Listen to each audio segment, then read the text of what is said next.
Donc, nous sommes de retour. Installez-vous avec un petit focus donc désormais sur les jeunes et la retraite. Alors, vous avez Jean-François Garin tout à l'heure qui vous l'a très très bien vendu, ces chiffres d'enseignement. Et pour cause, parce que vous allez voir que les chiffres sont assez surprenants. Valérie, je vous laisse effectivement introduire parce qu'on va, si j'ai bien suivi, pour démarrer, regarder une petite vidéo qui va nous en dire long et ensuite on aura les explications de Gaël. D'accord. Donc peut-être on laisse rentrer un petit peu ou on commence de suite. Donc effectivement, dans ce colloque, on a voulu donner la parole aux jeunes. Alors ça peut paraître surprenant parce que quand on pense retraite, on pense plutôt senior. Mais en fait, si on réfléchit bien, ce sont les jeunes les plus concernés. De toute façon, c'est très simple, les malades d'aujourd'hui, c'est eux qui vont cotiser le plus longtemps. Donc c'est normal de leur donner la parole. Et aussi l'occasion de faire un petit intermède cinéma, donc pour aborder le sujet de façon légère. On a interviewé une vingtaine de jeunes, âgés ils ont entre 21 ans et 30 ans. Voilà. Ils sont tous dans la vie active, alors soit étudiants, soit déjà jeunes actifs. Donc voilà, je vous laisse regarder ce micro-trottoir qui est divisé en deux parties. Donc la première partie, on leur a posé des questions générales sur qu'est-ce qu'ils pensent de la retraite. Donc je vous laisse le regarder.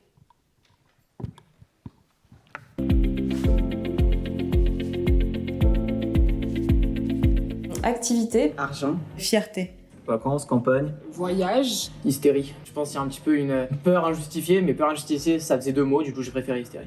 apothéose.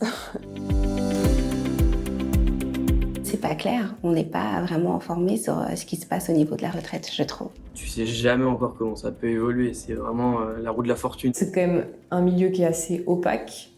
Et l'âge de départ, c'est ce dont tout le monde parle, mais il y a énormément de choses à côté dont on ne parle pas. Je pense que faut vraiment s'y intéresser sérieusement, sinon on peut très vite être perdu. Aujourd'hui, on cotise, mais on ne sait pas trop pourquoi, comment, combien, pour combien de temps. Je sais pas dans quel état elle sera d'ici là, mais sur le principe d'avoir une retraite, ça je suis 100% confiant. je pense pas non. Je pense qu'à un moment, il va falloir vraiment essayer de préparer quelque chose à côté. Mon point de vue pour l'instant, c'est que j'estime que je vais avoir 0 par le système légal et qu'il faut que je me débrouille. Je pense que notre système va évoluer, qu'on aura un système de retraite qui sera différent et qu'on aura une retraite peut-être partagée entre des investissements privés et de la retraite comme on cotise aujourd'hui. J'espère, donc je vais dire oui. Enfin, jusqu'à 65 ans travailler, c'est un truc de ouf. Quitte peut-être à travailler 2-3 ans de plus, je pense que je suis pour une réforme de retraite avec 65 ans. Après, plus, je trouve que c'est complètement déraisonnable. Moi, je serais très contente si je peux partir plus tôt. Par contre, après, si le système s'effondre derrière, je serais moins contente. J'ai pas envie de me dire je dois atteindre plus ou moins les 2/3 de ma vie pour enfin commencer à vivre entre guillemets. Je me dis aussi que si jamais je veux arrêter de travailler plus tôt, il faut que je fasse plus d'argent plus tôt. Et du coup, il faut que je fasse mes investissements immobiliers, etc. avant. Si je dois partir encore plus tard, non. Donc là, clairement, je vais le préparer, moi, l'âge de la retraite, parce que c'est mort, enfin. C'est absolument pas une angoisse. Pour moi, ça va. Enfin, je suis assez serein là-dessus, ça va très bien se passer. Pour moi, la retraite, c'est positif dans le sens où tu as travaillé toute ta vie, maintenant, c'est le fruit de tous tes efforts et tu peux en profiter. Après, c'est des choix à faire, quoi. C'est des choix à faire. Voilà. Donc ça, c'était la première partie. On voit que voilà, les jeunes, la retraite quand même, ils ont quelque chose à dire, ça leur inspire pas rien. Donc du coup, on est allé un peu plus loin, on leur a posé des questions un peu plus financières sur la préparation à la retraite. Voilà, je vous laisse regarder la deuxième partie.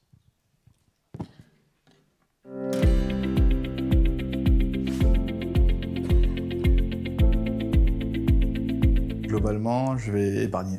Ah oui, mais clairement. C'est pas que j'ai pas confiance dans le système actuel, mais c'est que je préfère me débrouiller par moi-même. Je pense que c'est hyper important de pas mettre tous ses œufs dans le même panier. Je pense pas que la retraite soit suffisante. Je veux être propriétaire pour pouvoir anticiper la retraite, pour plus avoir au moins la charge du loyer. Je pense qu'on cotise à côté pour avoir quelque chose d'un peu plus sûr que le système de retraite comme il est fait aujourd'hui. Je mets de côté en me disant plus tard, je veux pouvoir être à la retraite et me dire tiens, je vais acheter un appartement au bord de la mer, je vais partir en voyage, sans me poser de questions. Je pense que dès qu'on rentre dans la vie active, il faut commencer à s'organiser et voir comment on va pouvoir assurer nos vieux jours. Dès maintenant, en fait. Dès maintenant. Je dois épargner. Mais sauf que le problème, c'est que... Enfin, le problème, non, mais c'est que j'ai d'autres priorités. Je pense qu'il faut déjà que je me concentre sur ma vie présente avant de me concentrer sur ma vie future. Il y a le temps, hein. Ce qui compte, c'est d'arriver à 65 ans ou enfin à l'âge de départ à la retraite avec ce qu'il faut. Que je commence à 30, à 40 ou à 50, du moment que j'ai ce qu'il faut à 60. Ouais, j'ai envie de dire que ça se prépare le plus tôt possible, hein. Dès qu'on a les moyens de le faire, dès qu'on a la possibilité, même ce serait 50, 100 euros, enfin en fonction de son salaire forcément. On commence à avoir son train de vie d'adulte, là on peut commencer à épargner sur son salaire tous les mois. Et là pour l'instant je suis trop jeune pour épargner, c'est sûr. Il y a trop de sorties à faire et de vacances et tout. Je sais pas. Épargner pour la retraite, c'est pas hyper séduisant comme projet. Je me dis que si c'est juste un pot commun, j'aurais beaucoup trop envie de piocher dans ça pour partir en vacances ou faire un truc comme ça. Donc au final, avoir un compte à part pour sa retraite, c'est peut-être une bonne idée. Ça empêche des tentations. Plutôt libre en se disant, j'aimerais pas que par exemple mon moi à la retraite se dise, je me suis privée à 21 ans. Quoi. Je dirais service public parce qu'en vrai ils sont quand même faits pour ça. Ce serait pas le service public parce que c'est trop compliqué et si on n'y comprend rien, c'est à cause d'eux. Un banquier ou un assureur, ouais. Complètement. Parce que je pense que c'est des personnes de confiance. La banque, pourquoi pas, parce qu'il a aussi tout mon historique. Il va peut-être plus comprendre. J'aurais plus confiance en un indépendant parce que je me dirais que sa démarche est plus personnelle. Je pense qu'un acteur indépendant serait bien. Et qu'il puisse me dire tous les travers, tout ce qui se passe, etc. Et qu'on soit vraiment transparent aussi avec moi, vraiment être clair, net, précis. Aujourd'hui, j'ai pleine confiance en mon entreprise. Je sais qu'ils sont vraiment là pour le bien-être de leurs employés, pour les accompagner, etc. Et sur des sujets comme la retraite, j'ai aucun doute qu'ils feront ça du mieux possible. Ils connaissent pas tous les aspects de notre vie. Enfin, je sais que moi, je vais peut-être avoir autre chose à côté, donc ils peuvent pas maîtriser ces sujets. Donc, Je pense que c'est une bonne chose. Et moi, en tant que salarié, et le fait de pouvoir bénéficier en tout cas de différents leviers mis en place par mon entreprise, personnellement en tout cas, ça crée certainement davantage de rétention. Mais au-delà de ça, je trouve qu'il y a un côté aussi bienveillant qui se dégage. Je trouve ça top, parce que ça veut dire que ton entreprise est là pour t'aider, et quand tu pars de cette entreprise, tu pars avec de l'argent. Que c'est un système qui est beau, qui est hyper solidaire et qui est complètement franco-français et je pense qu'on en est tous plus ou moins fiers.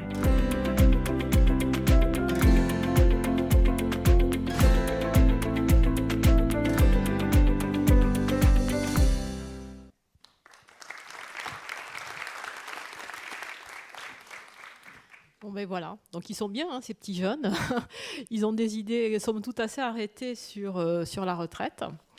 Donc c'était vraiment des jeunes pris au hasard, des jeunes étudiants, des voisins, des copains d'école, voilà. Et donc maintenant on va passer la parole aux chiffres. Et oui, c'est ça. Voir si les chiffres corroborent ces moments de vie, ces interviews. Exactement, on va voir ça. Donc merci effectivement Valérie de nous avoir présenté ces micro-trottoirs. Il y a effectivement des choses qui nous ont prêté à sourire d'ailleurs, mais qui ont parfois peut-être aussi des fonds de vérité et des vérité qui se retrouve peut-être aussi dans les chiffres. Gaël, justement, la suite de la présentation en exclusivité ce matin de votre baromètre Odoxa, justement avec ce focus sur les jeunes et la retraite. Alors, c'est drôle pour moi de voir ce mini-Cali, en quelque sorte, cette chair qui est donnée à tous ces chiffres qu'on peut voir à travers les résultats des sondages. Si on plante le décor en quelques chiffres, il y a un premier élément qui ressort de tout ce qu'on a entendu là, c'est que les jeunes, ça n'existe pas vraiment. Il y a plein de jeunesse, il y a plein de gens différents qui ont une approche très différente des choses. Petite parenthèse, j'illustre ça avec un chiffre du baromètre. Vous avez tous entendu depuis 10 ans, 15 ans, tous les jeunes veulent être fonctionnaires. Les jeunes veulent être fonctionnaires. C'est un chiffre que vous avez peut-être entendu, ça a été répété dans de nombreux sondages, parce que la question posée, c'était est-ce que vous seriez prêt à être fonctionnaire? Et vous interrogez des jeunes de 18 à 24 ans, ils ne savent pas ce qu'ils veulent faire plus tard. Donc ils disent pourquoi pas. En réalité, il y a plein de jeunesse, et quand on regarde les résultats de notre enquête, eh bien on a le chiffre qui ressort le plus, c'est la part de jeunes qui veulent aujourd'hui devenir chefs d'entreprise ou TNS, disons travailleurs indépendants pour ne pas employer de mauvais mots. Et puis vous avez ceux qui veulent être fonctionnaires. Et puis vous avez une jeunesse qui vote majoritairement, qui s'abstient majoritairement ou qui vote majoritairement pour des partis extrêmes, et puis une jeunesse qui va manifester dans les rues contre l'extrémisme. Donc vous avez multitude de jeunesse. En revanche, il y a un point commun, et c'est le teasing que faisait Jean-François tout à l'heure. Non, mais c'était très bien. C'est que on le retrouve dans les micro-trottoirs. Ils sont très nombreux, ceux qui nous disent bah, il faut s'y préparer maintenant. Imaginez, quand on interrogeait des jeunes il y a 40 ans en leur disant est-ce que tu penses que tu vas préparer ta retraite? Les types, vous vous foutez de moi, c'est pas possible. J'ai 20 ans, je ne vais pas me mettre à préparer ma retraite. Aujourd'hui, ça n'est pas le cas, et ça se retrouve d'ailleurs dans les datas, puisque, je vous rappelle un chiffre clé du sondage du baromètre, on a 43% des Français non retraités qui nous disent qu'ils ont commencé à préparer leur retraite, quand on prend l'ensemble des Français. Donc un peu moins d'un sur deux et un peu plus d'un Français sur deux ne s'y est pas préparé. Et quand on demande à ceux qui s'y sont préparés à quel âge ils ont commencé à se préparer, eh ben on n'est pas sur des âges très élevés. On est en moyenne à 30 ans, à 32 ans et en médiane à 30 ans. Ça veut dire que quand on se prépare à la retraite, tout le monde ne s'y prépare pas, mais quand on s'y prépare et qu'on s'y prépare bien, on s'y prépare jeune. Et plusieurs des jeunes interrogés dans le micro-trottoir le disaient, s'il faut ne pas mettre beaucoup de côté, pourquoi pas, mais il faut commencer à le faire. Et il faut que j'utilise une cagnotte, parce que si jamais c'est dans le pot commun pour les sorties ou les vacances, je vais taper dedans. Donc, commencer jeune, c'est une tendance nouvelle. Alors, s'intéresser à sa retraite jeune, c'est un facteur clé de succès pour la préparer. C'est ce qu'on voit aujourd'hui avec les gens qui s'y sont préparés, ils ont commencé jeunes. Malheureusement, une majorité de jeunes, comme on l'observe chez les Français d'ailleurs, n'ont pas confiance dans notre système de retraite. Et là aussi, c'est dans les micro-trottoirs que tu avais réalisés, on revoit ces aspects-là que tu as présentés. On voit cet aspect-là, c'est-à-dire, je ne suis pas sûr que ça va marcher, je ne suis pas sûr que ça existera encore, il faut que je mette de côté par moi-même. Et donc, quand on regarde les jeunes, pour ne pas verser dans le cliché, on leur a mis une petite casquette sur le côté, là, vous voyez sur le graphique.